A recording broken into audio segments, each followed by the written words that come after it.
Hey there. So today I want to talk just a little bit about the idea of poor adaptations, dormant muscle tissues, overuse, misuse, underuse, abuse of muscles, and where working with a trainer who understands biomechanics and things like joint physiology can kind of play a role in building your body to be healthier. So right, I have my skeleton here, all right, and this skeleton is going to represent you. So it's about 206 bones, 350 joints, and anywhere from 650 to 850 muscles, depending who you talk to. Okay, and this is a really complex structure, okay, that we all inhabit day in and day out. And what I want you to start to think about is, like, when you exercise or when you work out, are you trying to create new possibilities? Are you giving your body new experiences that it otherwise might not get to experience if not for whatever you're doing with it? Okay, a simple example is somebody who never works out their aerobic capacity.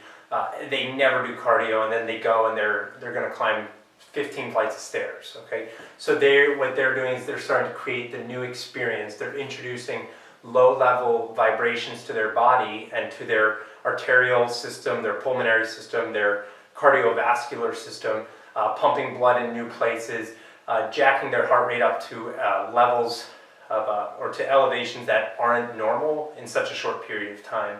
So that's the example of giving a new experience to your body.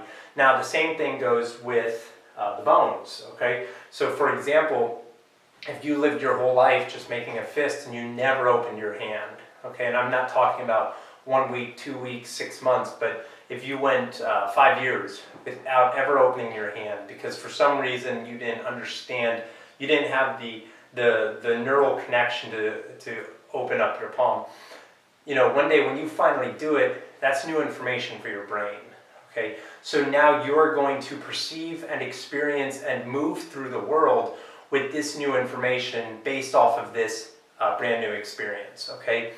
Now, when we start looking at the body, and again, there are lots of numbers to them, the joints and the muscles and everything, that's not so important, but what we do want to look at is muscle dormancy, okay? So inactivity, inhibition, restriction, and what that can start to lead to down the road, okay, which I like to refer to as poor adaptations. Some people call them compensations. I'm not a big fan of that word, but anyway, so if we look at the skeleton here, all right, and I don't think you're able to see his jaw so well, but right now it's pretty centralized. His bottom teeth are behind his front teeth, but if I just pulled this whole jaw off.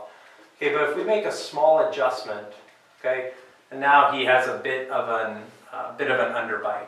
Okay, and again, you can't see that, but maybe something you can see is his rib cage, his sternum is facing you, okay, and for some reason, something happens in his life, and now his sternum is going to be facing the opposite direction a little bit.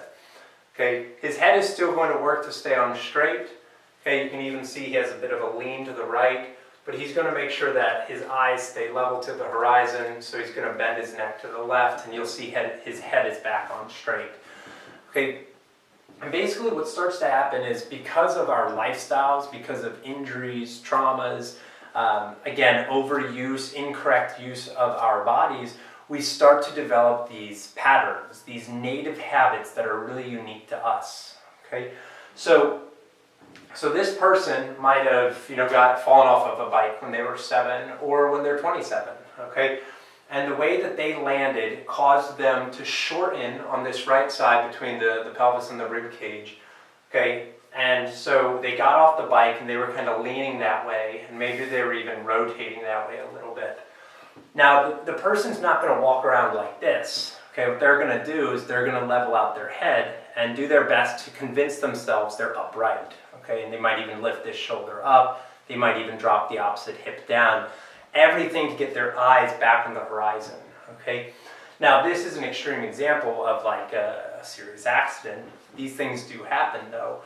And the idea is you want to look at how are you going to train that body to be in a more aligned, neutral, balanced place, okay? If you have muscles that are overworking right here, it becomes your trainers or your body coaches, their job to look at you and be like, well, this part of your body is working too much from that one time that you fell off the bike.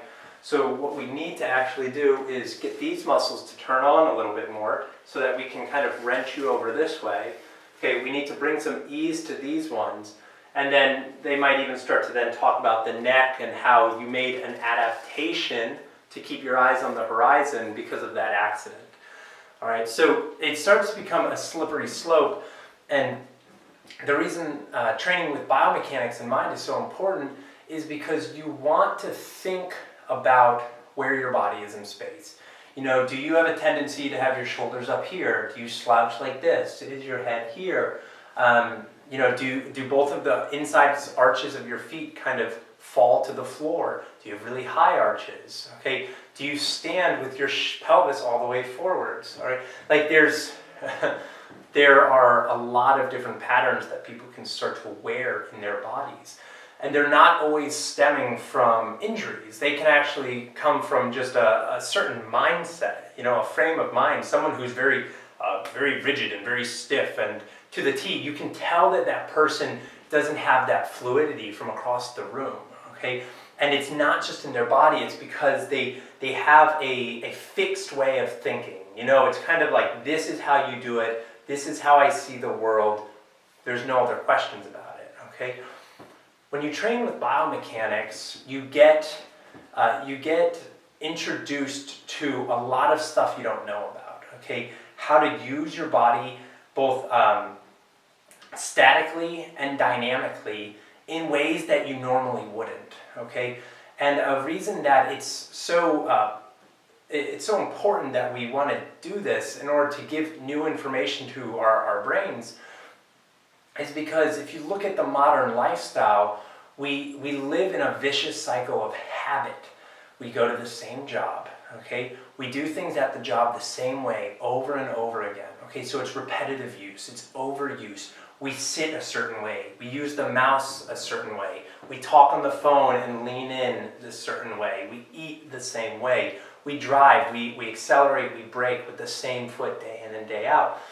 And so this starts to lead to complacency of the body. I mean, muscles become dormant, they become complacent, and they stop exploring other ranges of motion and other possibilities, okay? And this is where you start to see things like frozen shoulder come into play, or frozen anything, right? Like all of a sudden, somebody says you have a bad back, and it's not because it's not because you might have anything wrong with your back. It's just like you went to do something with your spine. You've never given your spine that information before, except for maybe when you were 6. Okay, but then you lived for 40 years and you never did that movement again with your spine. So it forgot the information that it originally had. You went and tried to do something without thinking about it. You pull your back out, you get prescribed a painkiller, or you get told you have a bad back,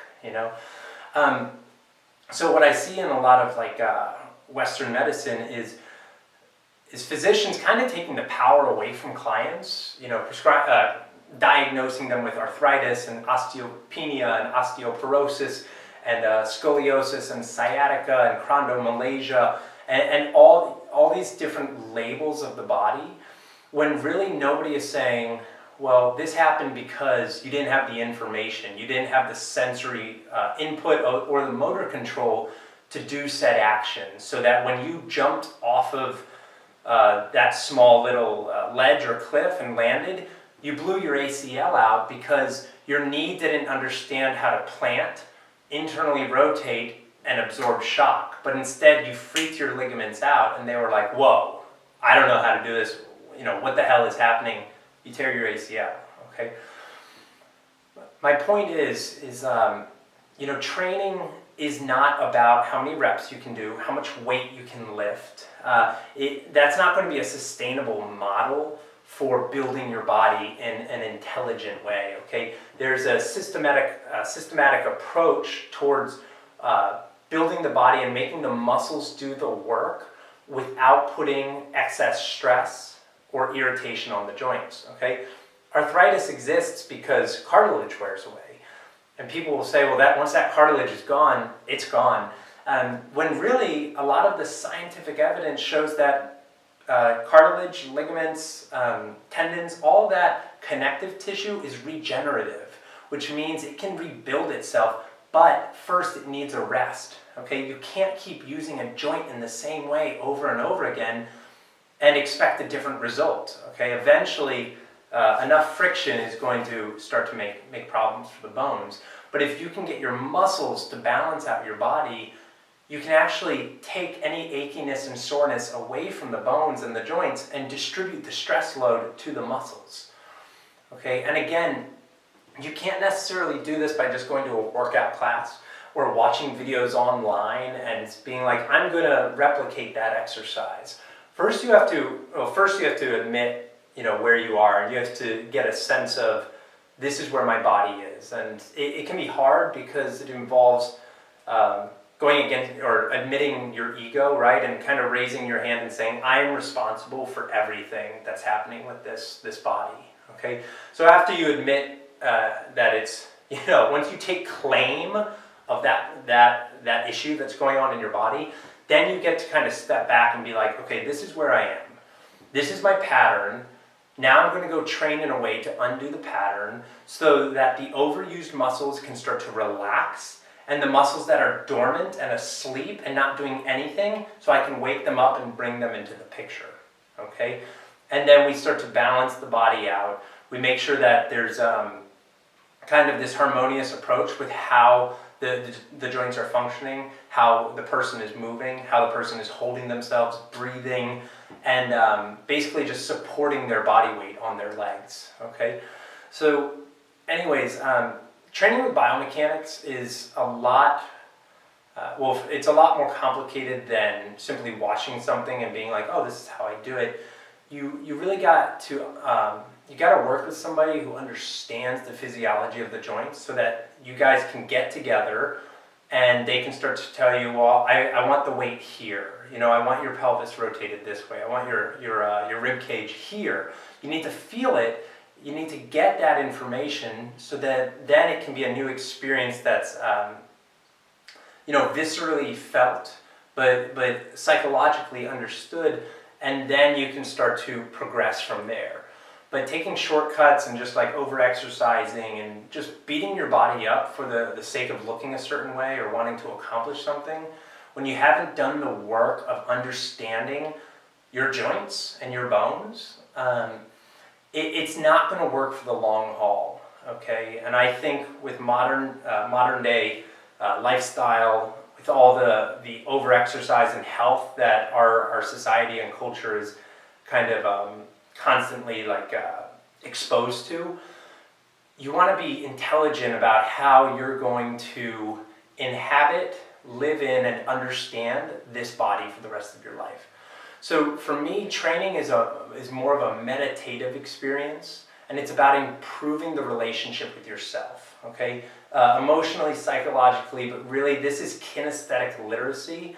This is improving your sensory motor control and understanding the relationship you have with your body, how it functions, and really how it gets you from A to B, okay, every day. Because again, this is a very simple model of a very complex thing, okay? And so anyways, I want to share some of this knowledge about training with biomechanics in mind, and remembering that we are humans, we are bipeds, we're upright, we're on 2 feet. So prioritizing walking, how to walk, stand, sit, carry things, throw things, climb, these are priorities. But before you even get to the fancy stuff like climbing and throwing, it's like, let's look at standing and walking. Okay, can you improve the way that you walk, that you stand, and improve the way that you understand where you are in space? So anyways, I hope this helped a little bit delineate and explain what training with biomechanics is and what training with somebody like myself could be like. in case you're ever interested in taking your body to the next level in a sustainable and intelligent manner. So thanks so much for listening. Bye.